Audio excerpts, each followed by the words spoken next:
দোয়া না করে কেউ যাবেন না, সকলেই যার যার মাকসুদের উপরে বিসমিল্লাহ সহ আলহামদুলিল্লাহ একবার পড়েন। জি আল্লাহুম্মা আমিন।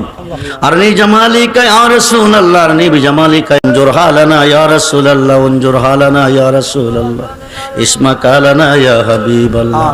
তুমি কারো কাছে আল্লাহ করে বড় দন, তুমি সারা কে বুঝিবে মনের বেদন। কোরআনেতে দিস মাবুদ আল্লাহ ঘোষণা, রহমত হইতে বান্ধানো ঐরাস হইও না। মাবুদ রাত্র গভীরে 2 দিন ব্যাপী মাহফিলের শেষ দিনে 3 কিসিমের মানুষ তোমার রহমতি বরকতি কুদরতি দরবারে ফরিয়াদের কতগুলি হাত নিয়ে হাজির হয়ে গেছি। একদল হাত বাড়াইছি মা আছে বাবা নাই, আরেক দল হাত বাড়াইছি বাবা আছে মা নাই, আরেক দল হাত বাড়াইছি আমার মতো কপাল পোড়া মাও নাই গো আব্বাও নাই।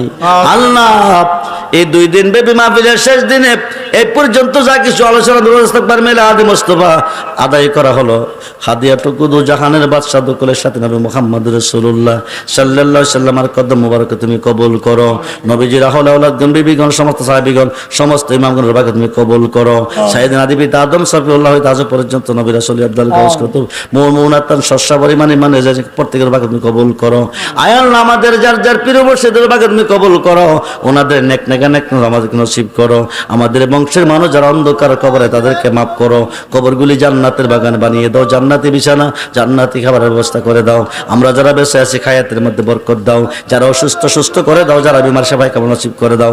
যে ছেলেমেয়েরা বিদেশ বিরাজ্যে পড়ে আছে প্রত্যেকটা সন্তানের জানমালের হেফাজত করো, যারা লেখাপড়া করতেছে জ্ঞান শক্তি হলে দাও। এই মাহফিল কিয়ামত পর্যন্ত তুমি কবুল করো, কায়েম আর দায়েম রাখার তৌফিক দান করো। আয় আল্লাহ যেই দিন সুন্দর পৃথিবীর অন্ধকার কবরে যাব, যার যার মুর্শিদকে সামনে রাখিয়া নবীজিকে 2 দিন দেখাইয়া মধুমাখা কালমা জবানে জারি করে দিও, লা ইলাহা ইল্লাল্লাহু মুহাম্মাদুর রাসূলুল্লাহ।